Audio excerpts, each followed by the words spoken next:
The world will not always treat you fairly. That is one of the first truths you must accept if you want to become difficult to break. You can do everything right and still lose. You can be loyal to someone who betrays you. You can work harder than everyone around you and still watch someone else receive the opportunity you wanted. You can give people respect and discover that they do not return it. You can tell the truth and still be misunderstood. This is not always because you failed. Sometimes it is simply because life does not operate according to the rules you wish it followed. Most people are not destroyed by difficulty itself. They are destroyed by the shock of discovering that life is not obligated to be fair. They grow up believing that good behavior guarantees good treatment. They assume kindness will always be rewarded, loyalty will always be returned, and effort will always produce immediate results. Then reality arrives, someone disappoints them, an opportunity disappears, a relationship ends, a plan collapses, and suddenly they feel betrayed by life itself. But if you want to become ruthless in the way this world demands, not cruel, not heartless, but mentally uncompromising, you must become ruthless with your illusions. Stop expecting people to behave according to your standards simply because you behave according to them. You may be honest, but that does not mean everyone else will be. You may keep promises, but some people will break theirs. You may celebrate another person's success while someone else quietly hopes you fail.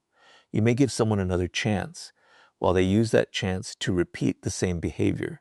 Your job is not to become bitter because of this. Your job is to see it clearly. Clarity is power. When you stop expecting fairness from every person, disappointment loses some of its ability to destroy you. You begin observing behavior instead of making excuses for it. If someone repeatedly disrespects you, you stop asking why they cannot understand your feelings and start recognizing the pattern. If someone continually takes without giving, you stop calling the relationship balanced simply because you wish it were. If an opportunity disappears, you stop spending months asking why you deserved it and begin asking what your next move should be. This does not mean you become suspicious of everyone. That is not strength. Cynicism is simply another form of weakness because it allows past experiences to control future decisions. Becoming ruthless means remaining open to good people while refusing to be blind to bad patterns. You can trust without being naive. You can be kind without being easily manipulated. You can forgive without giving someone unlimited access to you. Consider rejection. Most people experience rejection as a verdict on their identity. Someone says no, and immediately the mind begins creating a story. I am not attractive enough. I am not successful enough. I am not worthy. But rejection does not contain that much information. It tells you that one person, one opportunity, or one situation did not align with you. It can hurt, but pain does not make the conclusion true. The same principle applies to failure. If something does not work, examine it without turning it into a judgment of your entire character. Maybe your preparation was weak. Maybe your strategy was wrong. Maybe your timing was poor. Maybe circumstances were outside your control. Whatever the reason, extract information.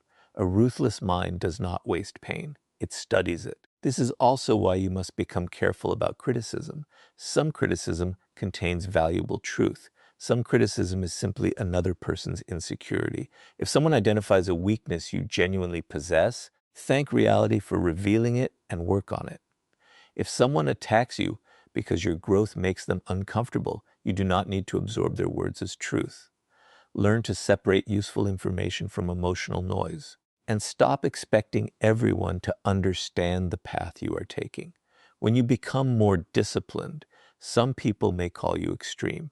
When you establish boundaries, someone may accuse you of changing. When you stop chasing approval, people who benefited from your need for approval may become uncomfortable. You do not need to return to an old version of yourself simply because someone preferred you that way. The world will test you through uncertainty, disappointment, rejection, failure, and unexpected change.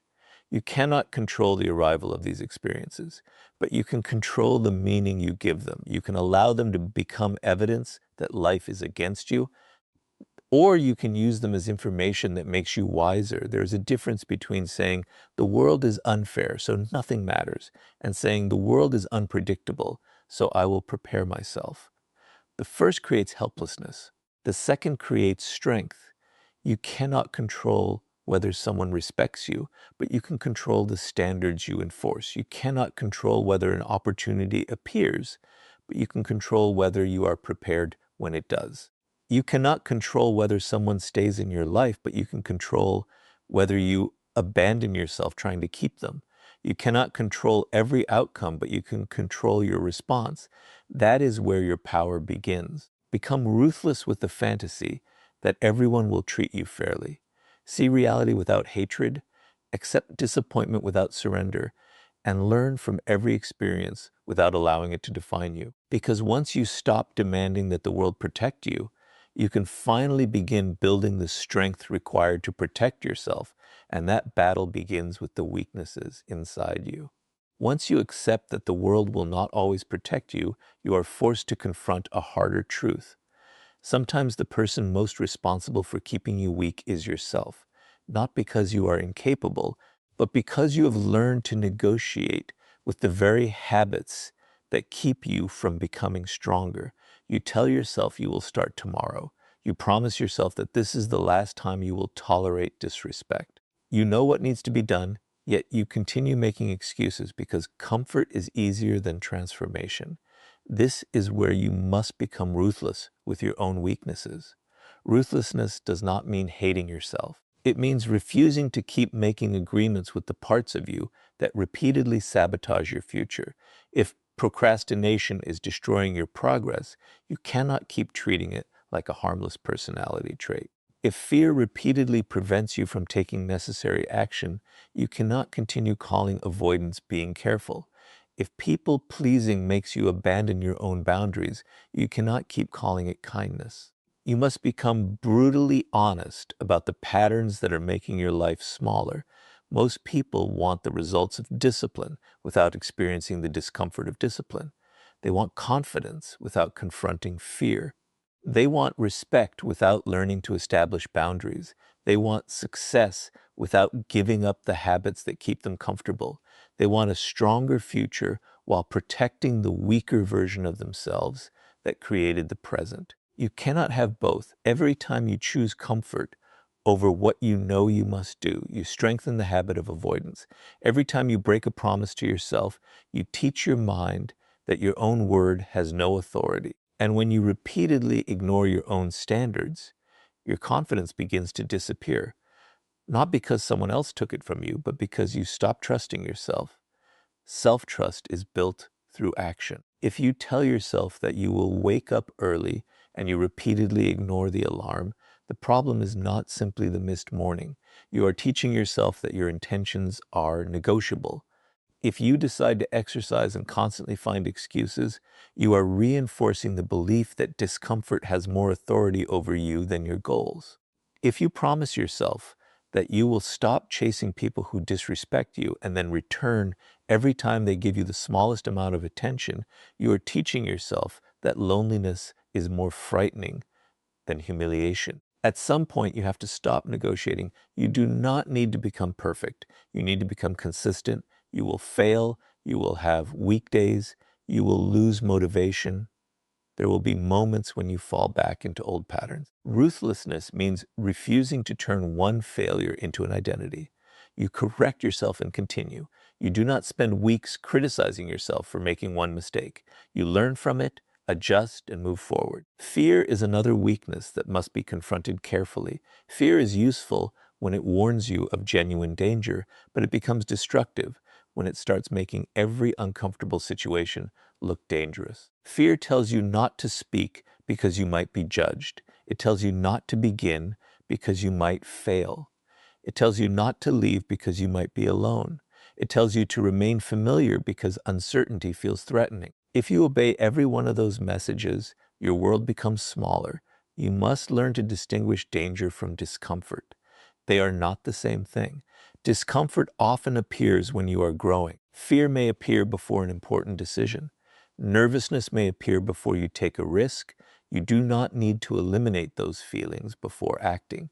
You need to stop giving them automatic authority. The same applies to the need for approval. If your decisions constantly depend on what other people might think, You are allowing invisible opinions to control your life. Someone may criticize your goals. Someone may laugh at your ambition. Someone may not understand why you changed. If your entire direction changes whenever another person disapproves, you do not truly own your life. Become ruthless about your need to be understood by everyone. You should still listen to reasonable criticism.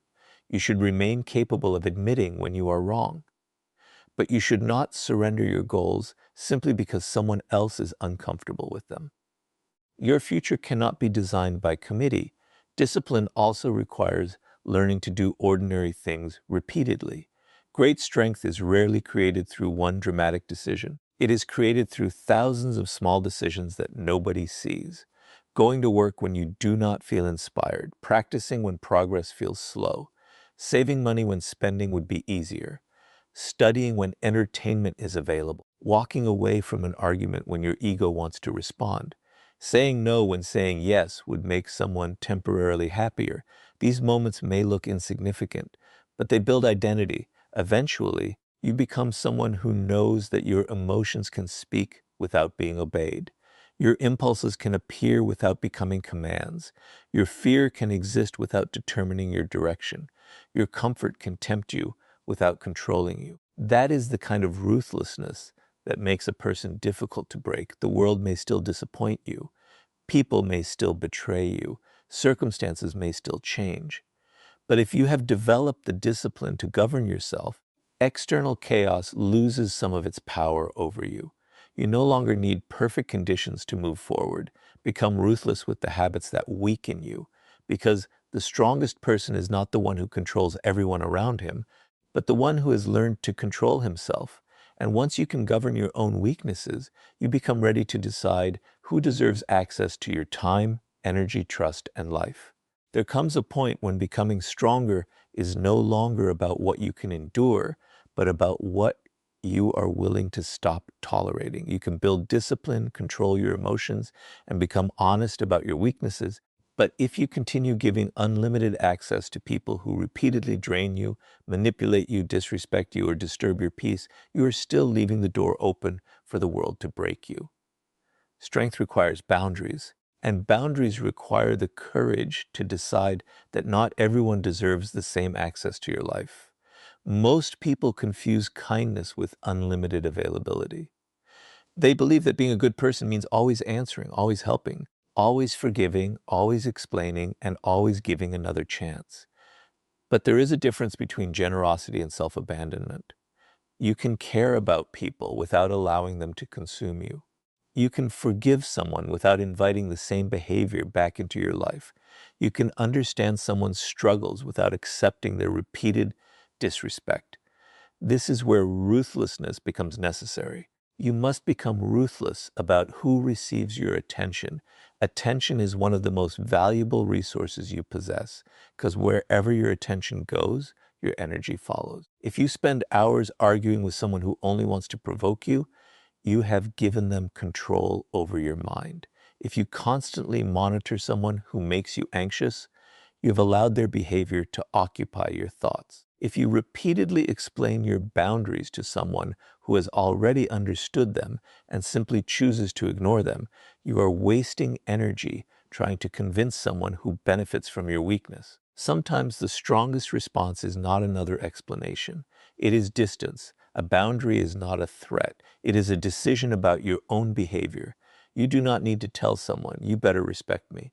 You can simply decide what you will do when disrespect appears. If someone repeatedly speaks to you in a way you will not accept, you can end the conversation. If someone continually takes advantage of your generosity, you can stop providing what they exploit.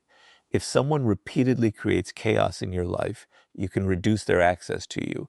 The important part is consistency. A boundary that exists only when you are angry is not really a boundary. It is an emotional reaction. A real boundary remains when the emotion disappears.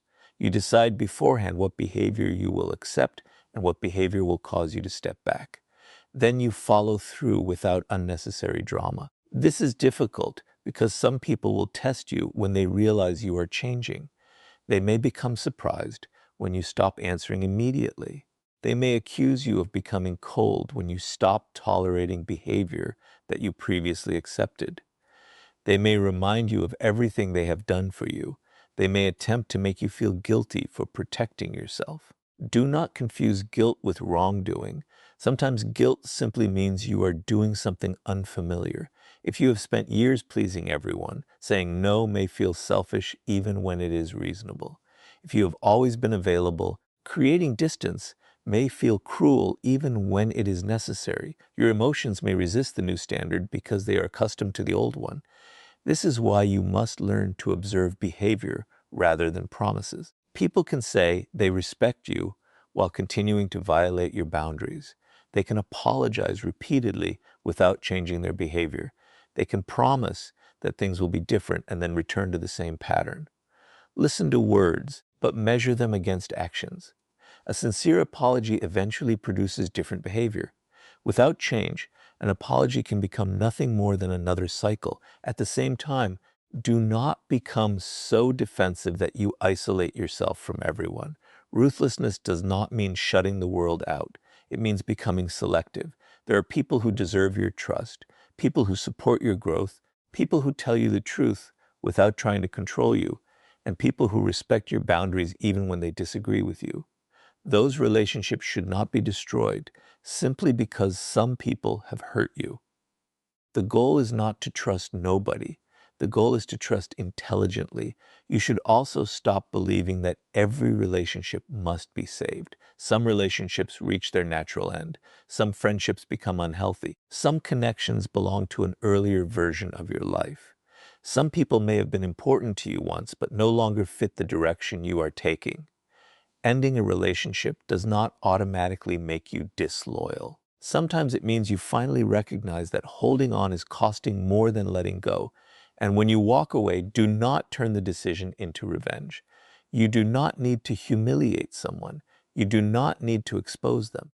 You do not need to make sure they regret losing access to you. The strongest boundary is often quiet. You simply remove yourself from the situation and continue building your life. Revenge keeps you emotionally connected to the person you claim to have left behind. Peace requires something different. Indifference to their reaction. Your time belongs to you. Your attention belongs to you. Your energy belongs to you. Your trust should be earned. Your presence should not be treated as an unlimited resource. The world becomes far less capable of breaking you when you stop giving every person permission to reach the most vulnerable parts of you. Become ruthless about your access, your boundaries, and your energy, not because you hate people, but because you finally understand that protecting your peace is part of protecting your future. And once you decide who deserves access to you, the next challenge is learning how to remain calm when those people, or the world itself, try to provoke you. The world will eventually test your emotional control. It may come through disrespect, rejection, betrayal, criticism, failure, or the sudden behavior of someone you trusted. You can build boundaries and become selective about who receives access to your life. But if every provocation can control your emotions, you are still vulnerable. A person does not need physical power over you to influence you. Sometimes all they need is the ability to make you angry, afraid, insecure, or desperate enough to act without thinking. This is why emotional control is one of the deepest forms of ruthlessness. You must become ruthless about what you allow your emotions to decide. Emotions are valuable sources of information, but terrible rulers. Anger may tell you that a boundary has been crossed. Fear may warn you that something deserves attention. Disappointment may reveal that your expectations were misplaced. But information is not instruction. Feeling something does not mean you must immediately act on it. This distinction separates reaction from strength. Imagine someone deliberately insults you in front of others. Your first instinct may be to defend yourself immediately, raise your voice, or say something designed to hurt them more deeply. In that moment, they have discovered something important. They can control your behavior simply by pressing the right emotional button. The insult may have lasted 5 seconds, but if you spend the next hour arguing, explaining, and replaying it in your mind, they have taken much more from you than those 5 seconds. The ruthless response is not pretending you were not affected. It is refusing to surrender control because you were affected. Pause. Observe. Then decide that pause is where power lives. You do not have to answer every provocation. Some people deliberately create emotional chaos because they know emotional people are easier to manipulate. They say something offensive, then wait for the reaction. They criticize you because they want attention. They question your worth because they want you to defend yourself. They create conflict because your reaction gives them a sense of control. If you react automatically, you participate in their strategy. If you remain composed, the strategy loses its reward. This does not mean you should tolerate serious disrespect or remain silent in every situation. Emotional control is not weakness. You can confront someone without losing control. You can say calmly and directly, do not speak to me that way. You can leave a situation. You can enforce a boundary. You can make a difficult decision. The difference is that your action comes from judgment rather than emotional explosion. Anger becomes useful when it is converted into information. Instead of asking, how dare they do this to me? Ask, what does this behavior reveal? Instead of immediately planning revenge, ask what response protects my interests. Instead of trying to prove that you are not weak, ask, what action demonstrates that I respect myself? These questions move you from emotion to strategy. The same principle applies to fear. Fear often becomes stronger when you run from it. You avoid the conversation, postpone the decision, stay in the familiar environment, and tell yourself you are protecting yourself. But every time you obey unnecessary fear, you strengthen the habit of avoidance. You must learn to sit with discomfort without immediately escaping it. Your heart can race while you remain calm. Your hands can shake while you take action. Your mind can imagine failure while you continue moving forward. Courage is not the absence of fear. It is the refusal to let fear make every decision. You also need emotional control when dealing with success. Praise can become as dangerous as criticism if you allow it to determine your identity. If one compliment makes you believe you are superior and one insult makes you believe you are worthless, you are giving other people too much authority over your self-image. Become internally anchored. Know who you are when nobody is applauding. Know your standards when nobody is watching. Know your direction when nobody understands it. Then praise becomes pleasant rather than necessary, and criticism becomes information rather than destruction. This emotional independence changes your relationships as well. You stop demanding immediate replies. You stop assuming silence means rejection. You stop creating stories based on incomplete information. You stop making permanent decisions during temporary emotional states. Sometimes the strongest thing you can do is sleep on a decision. Wait until anger decreases. Wait until fear becomes clearer. Wait until disappointment stops speaking so loudly. Then decide. Many people destroy opportunities because they respond to temporary emotions with permanent actions. They send the message they later regret. They end the relationship in anger. They quit because of one bad day. They attack someone because their ego was wounded. Then, when the emotion disappears, they are left with consequences that remain. Do not give a temporary emotion permanent authority. Your emotional world belongs to you. You can feel deeply without becoming controlled by what you feel. You can be angry without becoming destructive. You can be disappointed without becoming bitter. You can be afraid without becoming paralyzed. You can be hurt without allowing pain to determine your future. That is real ruthlessness, not becoming emotionless, but becoming difficult to manipulate through emotion. When the world discovers that it cannot easily provoke you, pressure you, frighten you, or pull you into unnecessary conflict, something changes. You become harder to control because your decisions come from thought rather than impulse. And when you learn to control your reactions, the next step is to learn how to transform the pain life gives you into strength instead of allowing it to become your identity. Pain is inevitable. At some point, the world will take something from you that you thought you could keep. Someone will disappoint you. Someone you trusted may betray you. A plan you worked for may collapse. You may lose an opportunity, a relationship, a position, or a version of yourself that you believed would last forever. The instinct is to ask why this happened to you. But there is a more powerful question. What will you become because it happened? This is where the difference between being wounded and becoming stronger begins. Pain can destroy you when you make it your identity. You start saying, people cannot be trusted because I was betrayed. I will never love again because someone hurt me. I cannot succeed because I failed. I cannot take risks because the last risk destroyed me. Slowly, one painful experience becomes a rule for your entire future. You are no longer responding to what happened. You are allowing what happened to define what is possible. Do not give the past that authority. Be ruthless with the meaning you assign to your pain. You cannot always choose what happens to you, but you can choose what you extract from it. If someone betrays you, learn to recognize the signs you ignored. If you fail, examine the weaknesses in your preparation. If someone disrespects you, discover where you failed to establish a boundary. If an opportunity disappears, ask what capability you need to develop before the next one appears. Pain becomes useful when you study it. This does not mean pretending that suffering does not hurt. Strength is not denial. If something breaks your heart, allow yourself to feel it. If you lose someone important, grieve.